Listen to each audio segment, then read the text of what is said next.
திரைக்குறள் நேயர்களுக்கு வணக்கம். இந்த வாரம் தீபாவளிக்கு ரிலீஸ் ஆன படங்கள் ஏராளமான படங்கள்னு சொல்ல முடியாது. 4 படம் ரிலீஸ் ஆயிருக்கு. அந்த 4 படத்தில் 3 படங்கள் பெரிய எதிர்பார்ப்பை கொடுத்தது. அந்த 3 படத்தில் ஒரு படம் மக்கள் மனதை மிகப்பெரிய லெவலில் டச் பண்ணிருக்கு அப்படின்னு சொல்லலாம். அதுதான் பைசன். பைசன் படத்தை பற்றி நான் ஆல்ரெடி ரிவ்யூ கொடுத்தது. அந்த படம் எப்படி இருக்குது அப்படிங்கலாம் ரிவ்யூ கொடுத்துருந்தேன். இருந்தாலும் இன்னும் நிறைய விஷயங்கள் நான் பார்க்கும்போது சில விஷயங்கள் எனக்கு கொஞ்சம் கோவம் வருது. நான் மறுபடியும் சொல்லுவேன், நல்ல திரைப்படங்களை நாம் பாராட்டாமலோ அதை பற்றி புகழாமலோ அதை பற்றி நம்ம பேசாமலோ இருந்துட்டோம் அப்படின்னா நம்மளுடைய இண்டஸ்ட்ரியை நாமளே அழிக்கிறதுன்னு அர்த்தம். அந்த வகையில் சமீபத்தில் நான் ஒரு கர்நாடகாவிலேருந்து வந்த ஒரு கேஜிஎஃப் படம் கேஜிஎஃப் சமீபத்தில்னா ஒரு 5-6 வருஷத்துக்கு முன்னாடி கேஜிஎஃப் 1, 2 இதெல்லாம் வந்தப்போ எவ்வளோ தூரம் நம்ம மக்கள் ரசிச்சாங்கன்னு உனக்கு தெரியும்.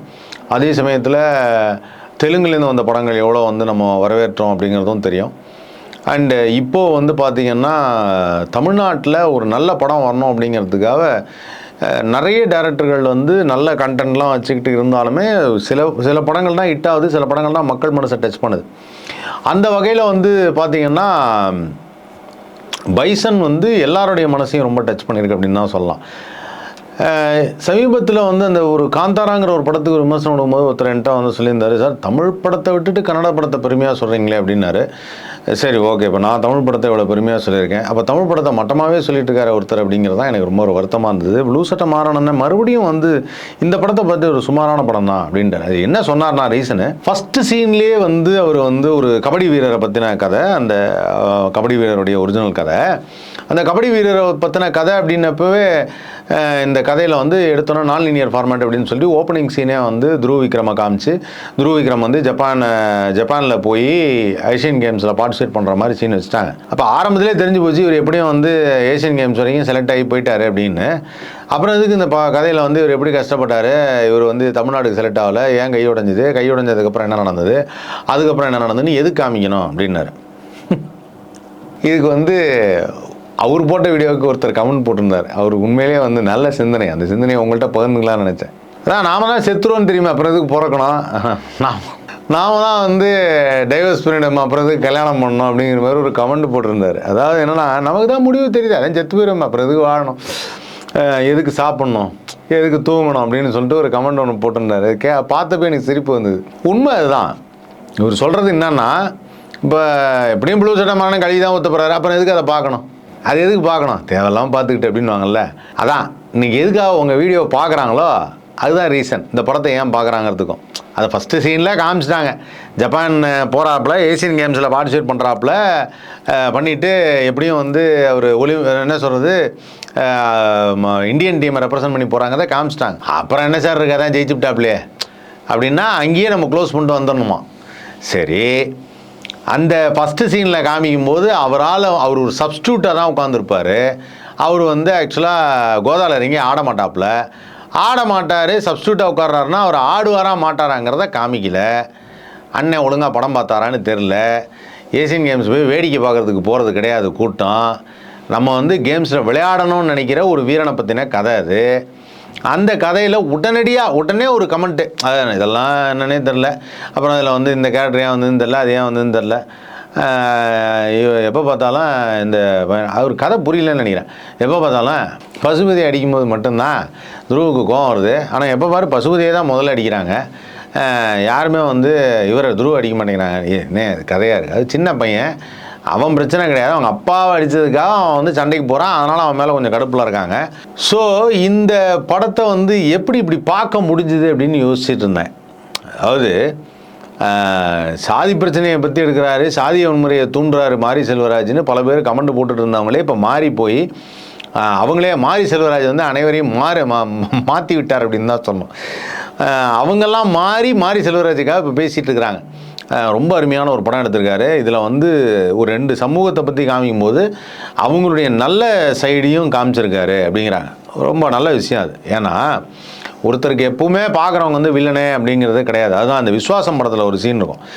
அவன் வில்லன்னா, ஆனால் அவன் பொண்ணுன்னு வரும்போது அவன் அப்பா, அதுதான் மேட்ரு. அதுதான் இந்த வெங்கடேஷ் பாபுவோட கேரக்டராக இருக்கும். அந்த அந்த விஷயத்தை வச்சு தான் ட்ரிகர் பண்ணி அந்த படம் பண்ணியிருப்பாங்க. அது மாதிரி தான் இந்த படத்தில் வந்து என்னென்னா, அவர் ஒரு சமூகம், அவர் கபடி பிடிக்குங்கிறனால ஒருத்தர் சேர்த்துக்கிறவர் வேறு ஜாதி, வேற ஒரு சமூகத்தை சேர்ந்தவராக இருந்தாலும் வந்து இல்லை நீ உன்னோட ஆட்டம் பிடிக்கடைய அதுக்காக தான் சேர்த்துக்கிற அப்படின்னு சொல்லி அந்த விஷயத்தை சொல்கிறதும், அவனை ரொம்ப சேஃபாக பார்த்துக்கிறதும், அந்த மாதிரி இந்த மாதிரி கண்ணோட்டத்தில் நான் பார்க்கவே இல்லை அப்படின்னு சொல்கிறதும் ரொம்ப அற்புதமான காட்சி அமைப்புகள் ஆக்சுவலாக. அதாவது நம்ம இங்கே இருக்கோம், நாம் வந்து இன்றைக்கி வீட்டிலேருந்து கிளம்பி எக்மோர் ரயில்வே ஸ்டேஷனில் போய் ட்ரெயினை பிடிக்க போனோம். ஒரு சுருக்கமாக சொல்கிறேனே, பிடிக்க போனோம். ஆனால் நம்ம இருக்கிற ஏரியாவில் யாரோ 2 பேருக்கு பயங்கரமான பிரச்சனை ஏற்பட்டு திடீர்னு கடையெல்லாம் அடித்து உடச்சி அந்த பக்கம் ஆட்டோ ஓடாமல், காரு வராமல், எல்லாம் டேமேஜ் ஆகி கரண்ட்டு கட் ஆகி இப்படி இருக்குது. நம்ம போய் எக்மோரை ட்ரெயினை பிடிக்க முடியுமா? முடியாது. அப்போ என்ன காரணம்? நாம காரணமா இல்லை நாம் போய் அந்த கூட்டத்தை சேர்ந்த காரணமா? கிடையவே கிடையாது. அது ஏதோ ஒரு பிரச்சனை. அதாவது என்னென்னா, அதுக்கு தான் சொல்லுவாங்க, நம்ம ஒரு விஷயத்தை நோக்கி போகணும்னா நமக்காக நல்ல சூழல் அமையணும் அப்படின்னு சொல்லுவாங்க. நமக்கு ரொம்ப முக்கியம் என்னென்னா, நம்ம வீடு மட்டும் கிடையாது, நம்ம வீட்டை சுற்றி இருக்கவங்களும் நல்லா இருக்கீங்களா, நீங்கள் நல்லா இருக்கீங்களா, இது நல்லா இருக்கா, இது கரெக்டாக இருக்கான்னு பார்த்துக்கிட்டே இருக்கணும். அப்படி அந்த சூழல் அமையும் போது மட்டும்தான் நாம் என்ன விஷயத்தை நினைக்கிறோம், என்ன இலக்கை போய் அடைய நினைக்கிறோமோ அதுவும் அமையும். இதான் உண்மை. அதுதான் இந்த படத்தில் லேயர் பை லேயராக மாரி செல்வராஜ் அவர்கள் வந்து அந்த ஒரு அரசியல் அந்த பின்பு சண்டை வர்றது அப்படிங்கிறத இந்த கந்தசாமிங்கிற கேரக்டருக்கும் பாண்டியராஜாங்கிற கேரக்டருக்கும் நடக்கிறது ஒரு லேயர். 2வது லேயரில் வந்து பார்த்திங்கன்னா ஸ்போர்ட்ஸ் கற்றுக்கிறதுக்கும் இந்த பையனுக்கும் இவங்க அப்பாவுக்கும் உள்ள லேயர். இது 2 மிக்ஸ் ஆகாமல் அப்படியே பேரலாக ஒரு ஸ்டோரி கொண்டு போகிறது. அந்த பேரல் ஸ்டோரி கொண்டு போகும்போது அந்த கதை ஒரு சமயத்தில் முடியுது. அந்த கதை அந்த ஜாதி சமூகம் வழியாக ஒரு இடத்துல பிரச்சனை வருதுங்கிறது ஒரு கதை முடியுது. இன்னொரு பக்கம் அப்படியே இவனுடைய ஸ்போர்ட்ஸ் கேரியர் உயர்ந்துக்கிட்டே வந்து இந்தியன் டீமுக்கு போகும்போது இவனுக்கு இருக்கக்கூடிய தடைகள் என்ன, அது என்ன மாதிரியான தடைகள், இவன் என்ன மாதிரியான கேண்டிடேட் அப்படின்னு பார்க்குறான்னா அந்த தடைகள் என்ன, இது பல பேருக்கு புரியாத ஒரு விஷயம். இன்றைக்கும் கிரிக்கெட்டில் எத்தனையோ பேர் வந்து இந்தியன் டீமில் இருக்கிறாங்க, ஆனால் தமிழ்நாட்டை சேர்ந்தவர் எத்தனை பேர் வந்திருக்காங்க அப்படின்னு பார்க்கும்போது எனக்கு தெரிந்து திருநாவுக்கரசு குமரன் ஒருத்தர் பவுலர் இருந்தார். அவர் வந்து மேலே வரவே முடியல, அவருக்கு பெரிய வாய்ப்புகள் கிடைக்கவே இல்லை. டீமில் ஒரே ஒரு தடவை ஆடினார்னு நினைக்கிறேன். நல்ல சூப்பரான ஒரு ஃபாஸ்ட் பவுலர் திருநாவுக்கரசு குமரன் நினைக்கிறேன், ஃபாஸ்ட் பவுலர் தான் நினைக்கிறேன். அப்படி தான், ஆமாம் ஃபாஸ்ட் பவுலரு. அந்த மாதிரி ஒரு ஃபாஸ்ட் பவுலருக்கு பெரிய சான்ஸ் இல்லை, தமிழ்நாட்டை சேர்ந்தவங்களுக்கு சான்ஸ் இல்லை அப்படிங்கிறதுக்கு. ஆனால் தமிழ்நாட்டை சேர்ந்த சில சமூகத்தை சேர்ந்தவங்களுக்கு மட்டும் வந்து இந்த மாதிரி ஸ்போர்ட்ஸில் நல்ல ஒரு வாய்ப்பு கிடைக்கும் அப்படிங்கிறது பரவலாக பேசப்பட்ட வந்த ஒரு விஷயம். அப்போது ஜெயிக்கணும்னு நினைக்கும்போது, அந்த ஜெயிக்கணும், நமக்கான டேலண்ட் இருக்குது, நம்ம வந்து கண்டிப்பாக அதில் பண்ணலாம்னு நினைக்கிறப்போ அவங்களுக்கு ஏற்படக்கூடிய தடைகள் என்ன, ஒரு கமிட்டி என்ன முடிவு பண்ணுறாங்க, அப்புறம் நேஷ்னல் லெவலில் ஸ்போர்ட்ஸில் நடக்கிற பாலிட்டிக்ஸ் என்ன அப்படிங்கிற மாதிரி ஒரு விஷயத்தை தாண்டி ஒருத்தன் எப்படி ஜெயிக்கிறான் அப்படிங்கிறது இந்த படத்துடைய கதை. நான் மறுபடியும் இந்த கதையை வந்து சில பேர் வந்து இந்த படத்துடைய விமர்சனத்தை அப்படியே ஒரு சீன் பை சீனாக சொல்லியிருக்கேன். நான் சீன் பை சீனாக சொல்ல விரும்பலை, எனக்கு ஆசை, ஆனால் நான் விரும்பலை. ஏன்னா இந்த படத்தை எல்லாரும் பார்க்கணும்னு நினைக்கிறேன். அதனால் இந்த படத்துடைய மேலோட்டமான இருக்க விஷயங்களை பார்க்கணும். ஆனால் இப்படிப்பட்ட ஒரு படத்தை ப்ளூ சட்டை மாறன் வந்து பார்த்துட்டு நீங்கள் எதுவுமே கூட சொல்லியிருக்க வேணாம், நல்லா இருக்குன்னு சொல்லியிருக்கலாம், இல்லை ஓகே நல்லபடியாக இருக்கு. நான் ஏற்கனவே சொன்னேன், ஒரு சமூகத்தை பற்றி சொல்வதற்கு கூட இங்கே ஆள் இல்லை.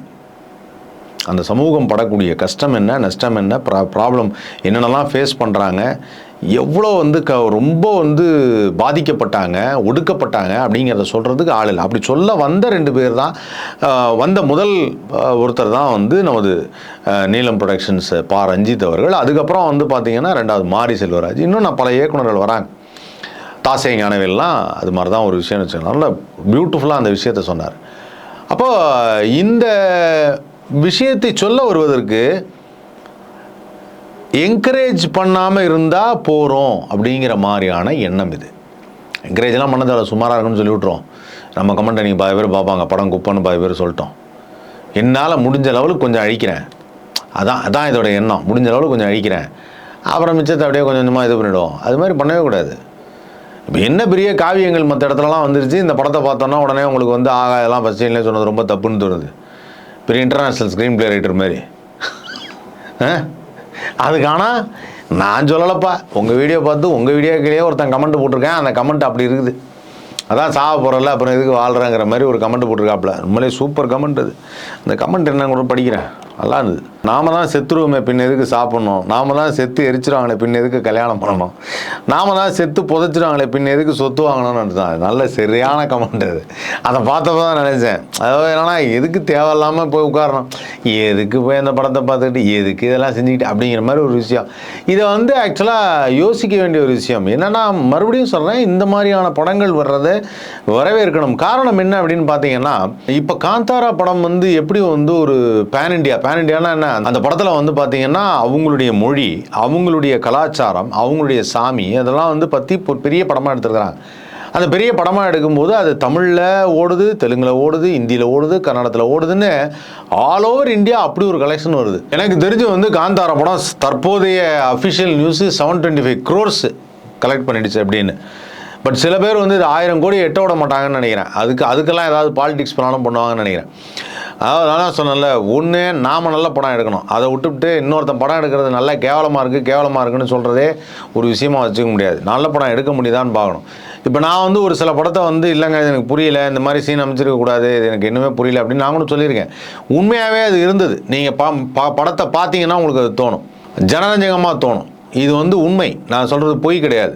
ஏன்னா நான் ஒரு ஆடியன்ஸ் பாயிண்ட் ஆஃப் வியூலேருந்து பார்க்குறேன். ஒரு 10 பேராவது ஒரு காமனான என் மாதிரியான சிந்தனை ஒரு 10 பேருக்காவது இருக்கும். தேட்டரில் பார்த்தோம், என் பக்கத்தில் ஒருத்தர் உட்காந்து பார்த்தாரு, பயான அமைதி, அப்படியே உட்காந்தார். பாவம் அந்த மனுஷன் எப்போ லாஸ்ட்டாக சிரிச்சான்னு தெரில, எப்போ கைதட்டினார்னு தெரில, ஒன்றுமே தெரில எனக்கு. அந்த மாதிரிலாம் வந்து படம் பார்த்துருக்காரு. அந்த மாதிரி படங்களை பற்றி பேசும்போது நானே சொல்லியிருக்கேன். ஆனால் பைசன் போன்ற படங்கள் வந்து நான் ஏற்கனவே சொன்ன மாதிரி என்னென்னா, ப்ரெஸ் பீப்புள் பார்க்கும்போதே கைதட்டின ஒரு படம் அது. அந்த படத்தை வந்து ரொம்ப சுமாராக இருக்குது, அதெல்லாம் நல்லா இல்லை, இதெல்லாம் வேஸ்ட்டு, கதையில் கோட்டை விட்டாங்க, இந்த கதையில் கோட்டை விட்டாங்க அப்படின்னு சொல்கிறதெல்லாம் வந்து ரொம்ப அநியாயமாக இருந்தது. எத்தனை தடவை சொல்கிறது அவருக்கு, திரும்ப இந்த மாதிரி சொல்லாதீங்கன்னா அவருக்கு என்னவோ ஆனால் வெறுப்பு இருக்குது. அதாவது வெறுப்பு இல்லை, ஏதாவது அதில் ஒருத்தர் அதே இன்னொருத்தர் கமெண்ட் போட்டிருக்காரு, சரியா ஒரு வேளை காசு கொடுக்கல போல இருக்குது அப்படின்னு சொல்லி.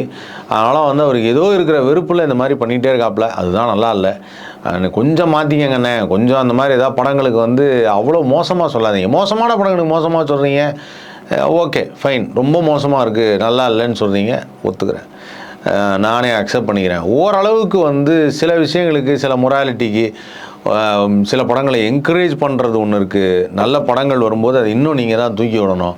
நான் மறுபடியும் சொல்கிறேன், உங்களை மாதிரி ஆளுங்க நிறைய உங்கள் போடுற வீடியோலாம் மக்கள் நிறைய பேர் பார்க்குறாங்க, ஆசையோடு பார்க்குறாங்க, நல்ல கமெண்ட்ஸ் வருதுன்னா அப்போ நீங்கள் தான், உங்களுக்கு தான் அந்த பொறுப்பு ஜாஸ்தியாக இருக்குது. ஆனால் அதை மறந்துடுறீங்க. எப்படி நீங்கள் நிறுத்த மாட்டீங்க, உங்களை நீங்கள் மாற்றிக்க மாட்டீங்க, அது எனக்கு தெரிஞ்ச விஷயம்தான் நினைக்கிறேன். ஏன்னா எப்போ இந்த மாதிரி படத்தை பார்த்துட்டு பல பேர் வந்து ஒருத்தர் சொல்கிறார், இந்த படத்தை பார்த்து கண்கள் கலங்கியதுன்னு சொல்லி விமர்சனத்திலே சொல்கிறார். நான் தான் அப்படி சொன்னேன்னு நினச்சேன். இன்னொருத்தர் சொல்கிறாரு, சாட்டை துரைமுருகன் வந்து சொல்கிறாப்புல, இந்த படத்தை பார்த்து எனக்கு கண் அங்கங்கே கலங்கிட்டேன் அப்படின்னு சொல்கிறாப்புல. அவருக்கே கலங்குது. அவர் போட்ட அந்த வீடியோவை பார்த்துட்டு நான் பார்த்தேன், பரவாயில்லையா ஆனால் பயங்கர ஒரு அனலைசிங்னா அப்படியே சீன் பை சீன் அனலைஸ் பண்ணி பேசியிருக்காரு. உங்களுக்கு மட்டும் எப்படி தான் அப்படி தோணுதுன்னே தெரில எனக்கு. இந்த படம் சுமாராக இருக்குது, இது ஏன் ஆரம்பிச்சது, இது ஏன் ஜப்பானுக்கு போனாங்க. சரி, நான் உங்களை கேட்குறேன், இது வந்து ஒரு உண்மை கதை. உங்களுக்கு தான் அவர் பேரையும் சொல்கிறீங்கல்ல, மனதி கணேசன்னு சொல்கிறீங்க இல்லையா, அவருடைய கதை தான் உங்களுக்கு தெரியுதுங்கிறீங்க. அவருடைய கதை தான் உங்களுக்கு தெரிஞ்சுதுன்னா அப்போ அதான் அவர் ஆல்ரெடி ஆசியன் கேம்ஸ் விளையாண்டது எல்லாம் தெரிஞ்சிருச்சு, அர்ஜுன விருதெல்லாம் வாங்கியிருக்காருன்னு. அப்புறம் எதுக்கு படம் பார்க்க வந்தீங்க? வீட்டிலே உட்கார வேண்டியதானே. நீங்கள் வீட்டிலே உட்காருங்க, ஏன்னா தெரிஞ்ச கதைக்கு இனிமேல் வராதிங்க, சரியா? மக்கள் நீங்களாம் போய் இந்த படத்தை பாருங்கள், படம் பார்த்துட்டு நீங்கள் பேசுங்க, படம் பார்த்துட்டு உங்களுடைய கருத்துக்களை பதிவு பண்ணுங்கள். ஏன்னா இந்த படம் வந்து அதாவது அனைத்து சாதியினரும் இந்த படத்தை பார்த்துட்டு உண்மையிலே அவங்களுக்கே ஒரு மாதிரி டச் ஆகி இருந்த படம் அது. மாரி செல்வராஜ் அவருடைய படம். ஒரு சமூகத்தின் கவலையை சொல்லும்போது மற்ற சாதியினர் அக்செப்ட் பண்ணுற மாதிரி எடுக்கிறது அப்படிங்கிறது சாதாரணமான விஷயம் இல்லை. அந்த சாதியினர் எந்த சாதியினர்னால பிரச்சனை வந்ததோ அவங்களே இந்த படத்தை பார்த்துட்டு ச்சே இப்படி ஒரு விஷயமா அப்படின்னு சொல்லி ஃபீல் பண்ண வச்ச படம் தான் இந்த பைசன். அவங்கெல்லாம் மனிதர்களாக மாறிட்டாங்க, அவங்கெல்லாம் மனிதர்களாக சிந்திக்க ஆரம்பிச்சிருக்காங்க. அப்படி சிந்திக்க வச்ச படம் தான் இந்த பைசன். இன்றைக்கி இருக்கக்கூடிய இந்த இயல்பு வாழ்க்கையில் இதுக்கெல்லாம் ஏது நேரம், பரபரப்பாக இருக்கும், மொபைல் ஃபோனு அது இதுன்னு சுற்றிட்டு இருக்கோங்கிறப்போ இப்படி ஒரு கதையை எடுத்து நம்ம எல்லார் மனதையும் உலுக்கி எடுத்திருக்காரு. அதுதான் பைசன். இந்த கதையை டைரக்ட் பண்ணதுக்காக வந்து அவருக்கு எனக்கு தெரிஞ்சு இந்த மாதிரி படங்களை வந்து பல ஃபெஸ்டிவல் அனுப்பணும். சாதாரணமாக விட்டுற முடியாது. இந்த படங்களை பல ஃபெஸ்டிவல் அனுப்பணும். அப்படி ஃபெஸ்டிவல் அனுப்புனா தான் நம்மளுடைய கலாச்சாரம், நம் மண்ணில் நடந்த விஷயம் என்ன அப்படிங்கிறது அவங்களுக்கு தெரியும். ஸோ இந்த மாதிரியான ஒரு சப்ஜெக்ட் இருக்குது, இந்த மாதிரியான ஒரு ஒரு ஒரு என்ன சொல்கிறது, ஒரு கதை நடந்திருக்கு, ஒரு சம்பவம் நடந்திருக்கு அப்படிங்கிறது தெரிய வரும். அதனால் தயவுசெய்து இந்த மாதிரி படங்களையும் வந்து யாரும் குறை சொல்ல வேண்டாம். நீங்கள் நிறை கூட சொல்ல வேண்டாம், ஆனால் குறை சொல்ல வேண்டாம். அதான்.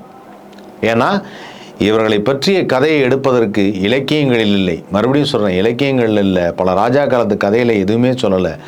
முதல் முறையாக ஒரு இயக்குனர் அதுக்கு புறப்பட்டு வந்திருக்காப்புல. அந்த புறப்பட்டு வரும்போது அவர் சொல்ல வந்த அந்த கதையை சொல்ல விடுங்க. ரஞ்சித் அவர்களும் சரி, மாரி செல்வராஜ் சரி, 2 பேரும் அதுக்காக புறப்பட்டு வந்திருக்காங்க. 2 பேருமே இந்த மாதிரியான கதைகளை சொல்கிறதுக்கு முதல்ல வழி விடுங்க. சுமாராக இருக்குது, அது ஒன்றும் தேடுற மாதிரி இல்லை, இதெல்லாம் நீங்கள் சொல்ல வேண்டாம். ஒன்றும் நீங்கள்லாம் கிழிச்சிடல, சரியா? நம்மளால் ஒரு ஃப்ரேம் கூட எடுக்க முடியாது. அவர் எடுத்து மறுபடியும் சொல்கிறேன், உங்கள்கிட்ட ட்ரோன் 5-6 வாங்கி தரேன்.